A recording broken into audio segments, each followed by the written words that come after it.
نو چې یو کس راځي موږ نو ورته ریټ ووایو چې نن 2800 ریټ دی نو هغه تقریبا 2 منټه په هغې باندې سوچ کوي نو بیا وایي 10 کیلو تیله شته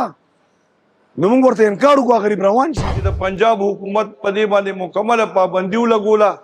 چې یوه بوره په دې لارو باندې نه راپرېږدي.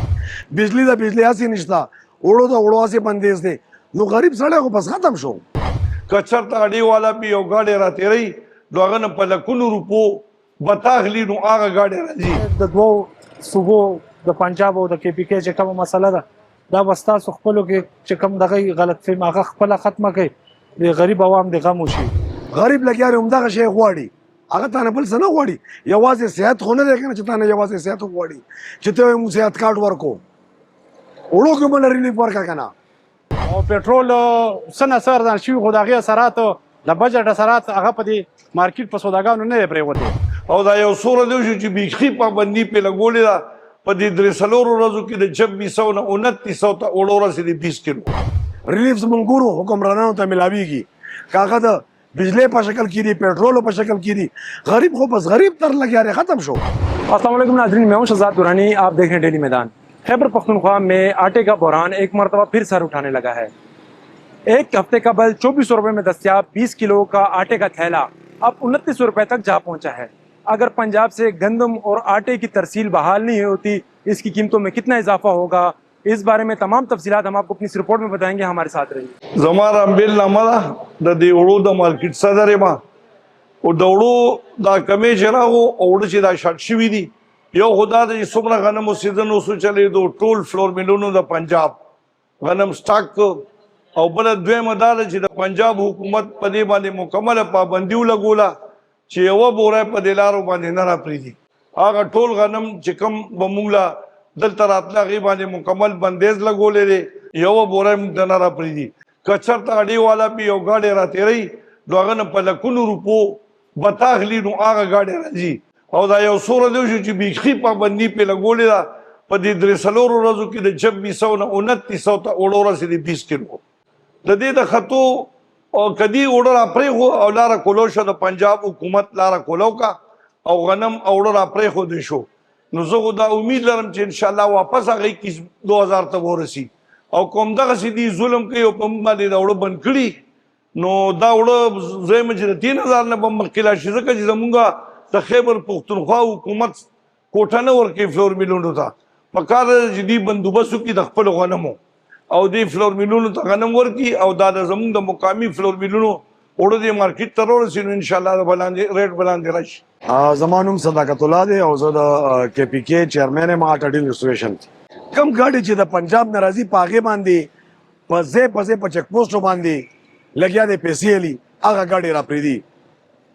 دې سلسله کې زموږ افسر بالا سره هم خاطرخوا ډېر میټینګونه وشو خو هغه بالکل د هغې سره نتیجه رانغه او د دې نه پس بیا زموږ وزیر اعلی سره چیف سیکرټري سره دې سلسله کې د فوډ ډپارټمنټ سره خو چې دا مسله نه حل کېږي زه د خپل صوبایي ګورنمنټ ته سپیشلی د سی ایم صاحب ته دا وایم چې هغې ستا نه مني نو ته د بل ملک نه د غنمو د اوړو بندوبست وکړه. په دې چې یو غریب طبقه هغه سر کاروبار لروځي نو خامخا ګرمي ده نو یو ټایم روټۍ خو به خوري او چې په کور کې ورته هغه هم نه میلاویږي نو دا به څه کېږي. بجلی د بجلی هسې نشته اوړو د اوړو هسې بندیز دی نو غریب سړی خو بس ختم شو. یاره تقریبا یو وخت مخکې 2500 روپۍ او 2400 روپۍ د توړې ریټ نن د هغې 2800 2900 روپۍ دی نو چې یو کس راځي موږ نو ورته ریټ ووایو چې نن 2800 ریټ دی نو هغه تقریبا 2 منټه په هغې باندې سوچ کوي نو بیا وایي 10 کیلو تیله شته نو موږ ورته انکار وکړو غریب روان شي. په دې چې دیاړي لګیا دی 1000 روپۍ او 1500 روپۍ دیاړي ده نو زما پیسه به ولې 2 ورځې هغه صرف د اوړو دپاره کوي باقي غوړي چیني اوړه ګیس بجلي دا چېرته لاړه. نو زه ډېر نهایت افسوس سره وایم چې دا کم حکومت روان دی دې سر ریلیف ورکړو عوام له ریلیف زموږ ګورو حکمرانانو ته ملاویږي که هغه د بجلی په شکل کې دي پیټرولو په شکل کې دي غریب خو بس غریب تر لګیا رہے ختم شو. غریب لګیا رہے همدغه شی غواړي هغه تا نه بل څه نه غواړي یوازې صحت خو نه دی که نه چې تا نه یوازې صحت غواړي چې ته یې موږ صحت کارډ ورکو وړو کې بله ریلیف ورکړه که نه. موږ شاته ورځو کې همدغه خبره کوله چې تا یو ریټیل سټور ختم کو هغه ریلیف چې کم په تا ورکولو خلکو له عوام له چېرته لاړو راوله دی وړو غنمو باندې ریلیف ورکا غنم راوغواړه د بل ملک نه راوغواړه چې پنجاب یې نه درکوي او پنجاب والا وایي چې دا صوبه زما صوبه نه ده نو بل ملک نه سوال وکړه چې هغه دله غنم درکړي وړو وباسه او ښه په ارزان ریټ یې ورکړه ولې به نه کېږي خو چې دې اقدام ولي نو زما د حکومت چې کوم دی د خپل عیاشیانو نه اوزګارېږي لګیا دی یو جرمني دپاره تقریبا 80 کسانو وفد د بوتلو څه ضرورت و هیڅ ضرورت نو دغه میټینګ ستا آنلاین هم کېدو په هغې باندې لګیا دی کروڑو روپۍ خرچه وشوه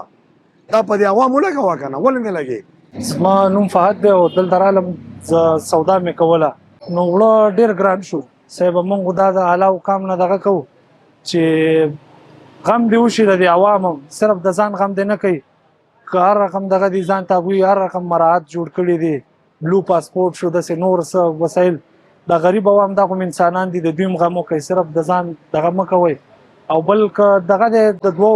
صوبو د پنجاب او د کې پي کې چې کومه مسله ده دا به ستاسو خپلو کې چې کوم دغه غلط فهم هغه خپله ختمه کوي د غریب عوام د غم وشي ولې چې وړه ډېر ګران شو او د راروان کم دغه چې موږ تپوس کوو کېدای شي د 3000 نمبره شي د ورځې 1000 روپۍ د هغه دیاړي حساب نو په هغې کې هغه څه وکړي بجلي نشته دی په سوال په زارو په مینتو که بجلي راشي هغه هر څه 1000 روپۍ د میاشتې 15000 روپۍ شولې په دې کې به ته څه خوراک کې د بجلۍ بیلونه ورکې ګیس کې کم د اوبو مس دغه لګېدلې ده او نور سہولت بیماری راځي خرچې دي نو دغه په 15000 روپۍ سره مشکله ده که د چا گزاره وشي حکومت لا صرف دا کول پکار دي چې خپل د عوام تم توجه وکړي لکه د خپلو بچو خپل ځان ته چې کړی ده چې دومره توجه که په دې کې نیم لکه 50% توجه د عوام ته شي نو ډېر ښه رزلټ به راوځي ولې چې عوام سره خو عوام په خپله خو نشي تللی هر دغه ته خپل یو نماینده دغه کړی ټاکلی چې هغه ناستې اسمبلۍ کې زموږ دپاره خبره وکړي هغه اسمبلۍ ته خو لاړ شي خو لکه بظاهر د عوام دپاره تللی خو زه نه ګڼم چې دوی سره 1% هم د عوام غمي اقبال نامه راځي او موږ د مارکیټ ته راځو د ډېر وخت نه چونکې وړه تقریبا ډېر هفته تقریبا وشوه ورځ تر ورځه ګرانېږي دوکاندار له چې راشو هغه دا خبره کوي چې پنجاب نه هم ته وړه نه راځي غنم هم بند دي وړه هم بند دي نو زمونږ خو دې حکومت ته دا درخواست دی چې خداره دا قسمه سیاسي خبرې خپل ځای باندې خو دا وړه خو د عام خوراک شی دی غنم دا خو کم از کم تاسو را پرېږدئ دا کې پي کې هم د ستاسو د پاکستان یو حصه ده نو د غریب عوام ته به دا ډېر په اسانه شي او وړه تقریبا دا نن موږ تپوس وکړو 2800 روپۍ راته ویلې دوکانداران وایي کېدای شي چې نور مال نوی راځي هغه په 2900 2950 کې خرڅېږي نو ډېر مشکلات دي جي او پېټرول څه نه څه ارزان شوي خو د هغې اثرات د بجټ اثرات هغه په دې مارکیټ په سوداګانو نه دی پرېوتی یو شی هم نه دی ارزان شوی د خوراک ساک څیزونه ټول هماغسې ګران یو هفته وړاندې 2 هفتې وړاندې اوړو څه ریټ و دا ریټ کم څه رسېدلی دی او چې مخکې تقریبا موږ راغلي وو د هفته یو نیم هفته مخکې 2500 ساڑھے 2500 کې ریټ و نن 2850 روپۍ ریټ دی نو کېدای شي چې دا غنم یا د وړه نه راځي دا شی تقریبا 3000 ته ورسي یا 2900 ته نو غریب سړي دپاره خو ډېر مشکلات دي